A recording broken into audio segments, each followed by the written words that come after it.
নমস্কাৰ welcome to my YouTube channel Assam job alert update. আজি পুনৰ আপোনালোকৰ বাবে ভাল খবৰ লৈ আহিছোঁ। থাম্বনেইলখন দেখি আপোনালোকে গম পাইছে যে ৰেলৱে বিভাগত নতুন চাকৰি মুকলি কৰা হৈছে। যদি আপোনালোকে ইণ্টাৰেষ্টেড হয়, এলিজিবল হয়, আবেদন কৰিব পাৰিব।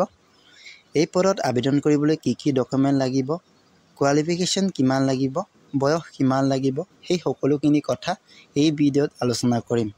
সো ভিডিঅ'টো স্কিপ নকৰাকৈ চাই থাকিব। যদি ভিডিঅ'টো ভাল পায় লাইক কৰিব পাৰে, শ্বেয়াৰ কৰিব পাৰে আৰু এনেকুৱা জব ইনফৰ্মেটিভ ভিডিঅ' পাই থাকিবলৈ চেনেলটো ছাবস্ক্ৰাইব কৰি দিব পাৰে। বলক ভিডিঅ'টো আৰম্ভ কৰোঁ। আজিৰ ভেকেঞ্চিটো হৈছে ৰেলৱে ফালৰ পৰা 368টা পোষ্ট মুকলি কৰা হৈছে। যদি আপোনালোকে ইণ্টাৰেষ্টেড হয়, এলিজিবল হয়, আবেদন কৰিব পাৰিব। ৰেলৱে ৰিক্ৰুটমেণ্ট ব'ৰ্ড আবেদনৰ অন্তিম তাৰিখ দিয়া আছে October 14, 2025। Railway recruitment board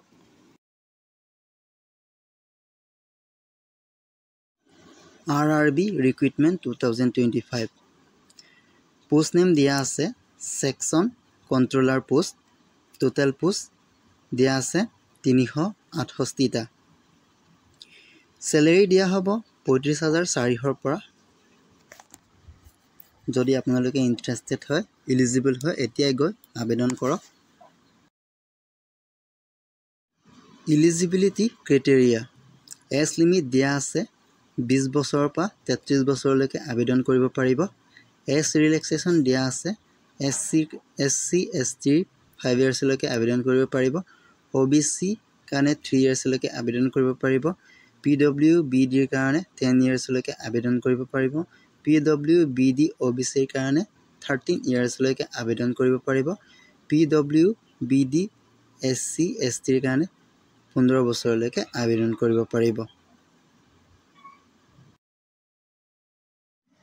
Educational qualification candidate must be a graduate from a recognized university. Application fees SC ST ex-servicemen PWDS female transgender এই সকলৰ বাবে এপ্লিকেশ্যন ফিজ 250 টকা। আদাৰ্ছৰ কাৰণে 500 টকা পে' কৰিব লাগিব। Important details. এই পদত আবেদন আৰম্ভ হৈছে 15 ছেপ্টেম্বৰ 2025। অন্তিম তাৰিখ দিয়া আছে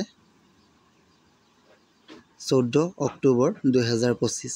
যদি আপোনালোকে ইণ্টাৰেষ্টেড হয়, এলিজিবল হয়, এতিয়াই গৈ আবেদন কৰক। যদি আপোনালোকে আবেদন কৰিম বুলি ভাবিছে, ডেছক্ৰিপশ্যনত লিংকটো দি থোৱা আছে, তাত গৈ আবেদন কৰিব পাৰিব। যদি ভিডিঅ'টো ভাল পালে লাইক, শ্বেয়াৰ আৰু ছাবস্ক্ৰাইব কৰি দিবলৈ নাপাহৰিব। আজিলৈ ইমানে।